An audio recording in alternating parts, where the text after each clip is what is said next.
Good morning dear students. आप सभी को नवरात्रि की हार्दिक शुभकामनाएं, बधाइयाँ। तो चलिए आज की क्लास को हम लोग प्रारंभ करते हैं और आज हम लोग पढ़ेंगे समाजशास्त्र के उद्भव एवं विकास। अगस्त काउंट के अनुसार भी पढ़ेंगे और टीवी बॉटमोर के अनुसार भी देखेंगे।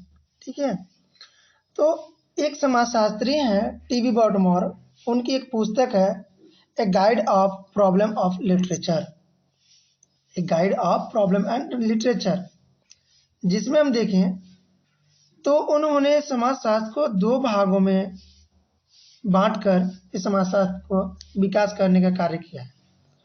पहला हम देखें तो सामाजिक घटना, जिसको सोशल कॉन्टेक्स्ट बोलते हैं, और दूसरा इंटेलेक्चुअल कॉन्टेक्स्ट कहते हैं, अर्थात बौद्धिक कारक। इसमें हम पहला यदि देखें सोशल कॉन्टेक्स्ट, तो इस सोशल कॉन्टेक्स्ट में जो है आपका आते हैं दो कारक आते हैं, तो घटनाएं घटी हुई बताया जाता है। ठीक है, पहला जो कारक है वो है आपका फ्रांस की क्रांति। ठीक है, अर्थात फ्रांस की औद्योगिक क्रांति, जिसको हम देखें तो 1789 में हुआ था। ठीक है, और जो दूसरी घटना घटी वह है आपका इंग्लैंड की औद्योगिक क्रांति। ठीक है, इंग्लैंड की औद्योगिक क्रांति, अर्थात ये जो घटना थी वो हम देखिए लगभग 1750 से 1850 के बीच में ये माना जाता है, अर्थात 18वीं और 19वीं शताब्दी के बीच। ठीक है, यदि हम यहाँ पे देखें फ्रांस की राज्य क्रांति जो 1789 में हुई, ये क्रांति कहीं न कहीं समाज को एक नई दिशा के रूप में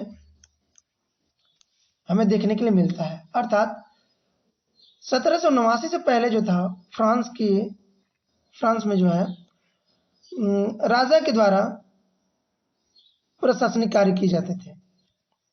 वह अपने आधार से जो था हर प्रकार से वह अपने राज्य को वहां पे चलाया करते थे। लेकिन जब फ्रांस की राज्य क्रांति होती है तो ये जो स्थिति थी जो पहले की वो पूरी तरह से बदल जाता है और वहां पे डेमोक्रेसी राज्य प्रारंभ होती है, अर्थात लोकतंत्र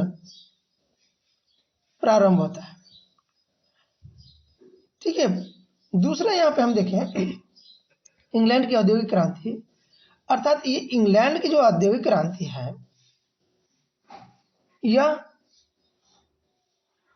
मशीनी युग से माना जाता है। ठीक है, क्यों? क्योंकि औद्योगिक जो हम देखें तो यह औद्योगिक मुख्य रूप से इंडस्ट्री से लिया गया है, और जब 18वीं और 19वीं शताब्दी में इंडस्ट्री का जब क्रांति होती है तो धीरे धीरे मशीनी युग आता है।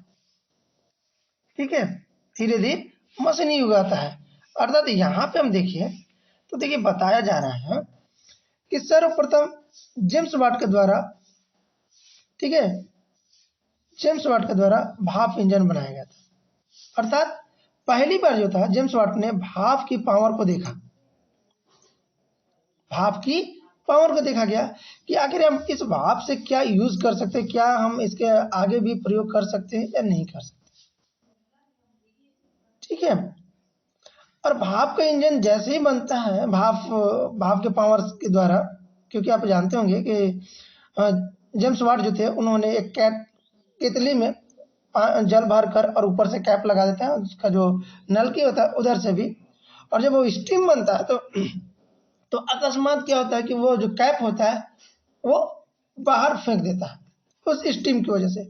तो उसमें जेम्स वाट जो थे उन्होंने देखा कि कहीं ना कहीं इसमें एक अलग प्रकार की पावर है, इसका यूज किया जा सकता है। तो आगे कुछ दिनों के बाद जो है जॉर्ज स्टीफन महोदय जो थे उन्होंने भाप का इंजन बनाया। ठीक है, और जब भाप का इंजन बनाया तो इस भाप के इंजन के द्वारा ही जो था हमारे जो ट्रेन था, जो रेल था, उसकी पहली स्टेज का विकास हुआ था। और यहां से हम देखें तो मशीन जो था धीरे धीरे डेवलप होना प्रारंभ हुआ। और इस मशीनी पावर की वजह से आज हम देखें तो हमारे पास भिन्न भिन्न प्रकार के मशीन है जिसका हम यूज करते हैं, प्रयोग करते हैं। अर्थात इस मशीन की वजह से हम देखें तो हमारा काम आसानी से हो गया। कोई भी काम को जो था हमें करने में काफी समय लगता था और हमारी उतनी पहले एक्यूरेसी नहीं आती थी, लेकिन जब मशीन आया तो हम उसके जिस वस्तु को तैयार करते हैं उसमें पूरी तरह शुद्धता भी आने लगी। अर्थात हम देखें तो फ्रांस की राज्य क्रांति और इंग्लैंड की औद्योगिक क्रांति का भी बहुत अधिक योगदान रहा समाजशास्त्रीय उद्भव में। दूसरा कारक आता है बौद्धिक कारक, अर्थात इंटेलेक्चुअल कॉन्टेक्स्ट। इसमें हम देखें तो आपका आता है रेनेसां आंदोलन, ठीक है, रेनेसां आंदोलन। दूसरा राजनीतिक दर्शन, राजनीतिक दर्शन। तीसरा इतिहास का दर्शन, ठीक है, इतिहास का दर्शन। चौथा सामाजिक सर्वेक्षण। पांचवा सामाजिक डार्विनवाद। अर्थात हम देखें तो ये जो रेनेसां आंदोलन था, यह रेनेसां आंदोलन मुख्य रूप से हम देखें तो तर्क की बात की गई, जिसमें ईश्वर नहीं है और ईश्वर है, कि इसके ऊपर जो था बहुत अधिक धार्मिक सुधार हुआ, ठीक है। और ये जो रेनेसां आंदोलन है यह फ्रेंच वर्ड है जिसे 15वीं शताब्दी में इस शब्द का के बारे में जाना गया और इस शब्द का अर्थ होता है पुनः जागरण, ठीक है। और ये जो इटली है ये यूरोप का एक कंट्री है जहां से इस शब्द का निर्माण होता है। अर्थात धार्मिक जो सुधार थे इसमें काफी सुधार हमें देखने के लिए मिलता है, ठीक है। क्यों? क्योंकि हम देखें तो जो पादरी थे, ठीक है, वो क्या बताते थे कि इस पृथ्वी को निर्माण करने में मात्र 7 दिन लगा है। इस वजह से बहुत अधिक काल्पनिक था, तो इस काल्पनिक को जो था सुधार करने में रेनेसां आंदोलन का बहुत अधिक भूमिका रहा। दूसरा आता है आपका राजनीतिक दर्शन। इस राजनीतिक दर्शन में हम देखें तो राजा पर डिपेंडेंसी था, मतलब कि निर्भर थे। और इस राजनीतिक दर्शन में हम देखें तो राजा की ड्यूटी की बात की जाती है कि राजा ये किया, राजा वो किया, ठीक है। राजा के हर कार्य को ही वर्णन किया जाता था। दूसरा यदि हम देखें इतिहास का दर्शन, तो इस इतिहास के दर्शन में जो है कौन सी राजा किस समय में उसका कार्यकाल रहा, ठीक है, किस प्रकार कार्य किया, उसके राज्य में क्या किस प्रकार के कार्य हो रहे थे, उसे क्या होना चाहिए, इन सभी के बारे में जो था इतिहास में बताया जाता था। लेकिन उस राजा की किस प्रकार के जनताओं के बीच में होनी चाहिए, उसका सामंजस्य ये नहीं बताया जाता था, ठीक है। चौथा आता है सामाजिक सर्वेक्षण। सामाजिक सर्वेक्षण, सामाजिक सर्वेक्षण में हम देखें तो जब औद्योगिकरण आता है, इस औद्योगिकरण में बहुत सारे प्रॉब्लम का पता लगता है। जैसे हम देखें तो कहीं एक इंडस्ट्री में जो है वो कार्य करते हैं वर्कर लोग 8 घंटा। अब उस 8 घंटा का उन्हें जो सैलरी मिलता है वो कहीं ना कहीं उनकी कमी पड़ जाती है, ठीक है। तो उस कंपनी को छोड़ के दूसरी कंपनी में जाते हैं और वहां पे क्या होता है कि उस 8 घंटे में जो है कुछ उनकी वेतन भी बढ़ता है और थोड़ी सी जो लंच ब्रेक होता है उनकी, उसमें उनके समय का बढ़ा दिया जाता है। अर्थात आधा घंटा की जगह पे 1 घंटा बढ़ा दिया जाता है। फिर हम देखें तो उस इंडस्ट्री को छोड़ के वर्कर लोग जो थे दूसरी इंडस्ट्री में जाने लगे, ठीक है।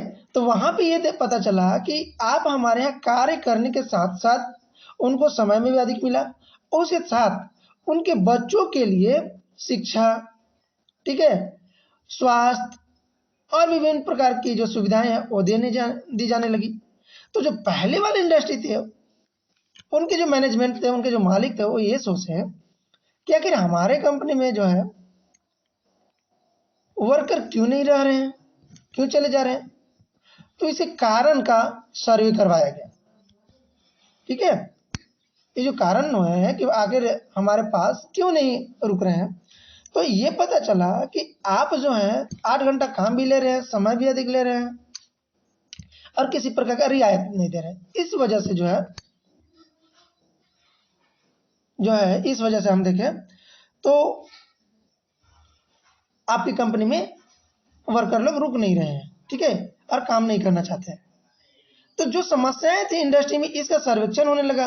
अर्थात समाज में भी सर्वेक्षण होता है, आप देखे होंगे जनसंख्या सर्वेक्षण, सर्वे। और सर्वे हम देखें तो बहुत प्रकार के सर्वे होती है। ठीक है, जब कहीं आप देखे होंगे ब्रिज बनता है, ठीक है, स्कूल बनता है, कॉलेज बनता है ना, उन सभी का जो है सर्वे होता है। तो इसलिए हम देखें तो सर्वे का भी बहुत अधिक योगदान रहा है। पांचवा जो है वो है आपका सामाजिक डार्विनवाद। अर्थात सामाजिक डार्विनवाद, एक डार्विन थे जो जीव विज्ञान के वैज्ञानिक थे, जिन्होंने 1859 में एक पुस्तक लिखी, origin of species. Origin of species, इस पुस्तक में जो था उन्होंने जीवों के ऊपर बहुत अधिक अध्ययन किया और उन्होंने बताया कि यदि आपको समाज में रहना है, ठीक है, तो सर्वोत्तम की उत्तरजीविता होनी चाहिए। अर्थात जो सर्वोत्तम होगा, ठीक है, जो सर्वोत्तम होगा वही जीवित रह सकता है और नहीं तो वह समाप्त हो जाएगा। कहने का तात्पर्य यह है कि आप जानते होंगे कि एक डायनासोर है, ठीक है, डायनासोर एक जीव था, उसके बारे में आप जानते होंगे, है ना। डायनासोर हम देखें तो इस पृथ्वी पर का सबसे बड़ा जीव माना जाता था, लेकिन आज वर्तमान में क्या है, यह जीव का सिर्फ हमें कहीं कहीं अवशेष मिलते हैं। ठीक है, इसके कहीं कहीं हमें अवशेष मिलते हैं।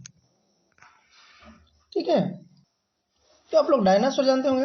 अर्थात आज वर्तमान में हम देखें तो डायनासोर का अस्तित्व समाप्त हो चुका है। बताया जाता है कि एक हिम युग आया था। ठीक है, हिम युग अर्थात एक ऐसा समय जिसमें काफी अधिक ठंडी पड़ी, और इस ठंडी में हम देखें तो सभी जीव जो थे उनके बॉडी के ऊपर, उनके शरीर पर बाल आ गया, लेकिन ये जो डायनासोर थे इनके शरीर पे बाल नहीं आए। ठीक है, और वे ठंडी की जो था, जितनी ठंडी पड़ रही थी उसका वो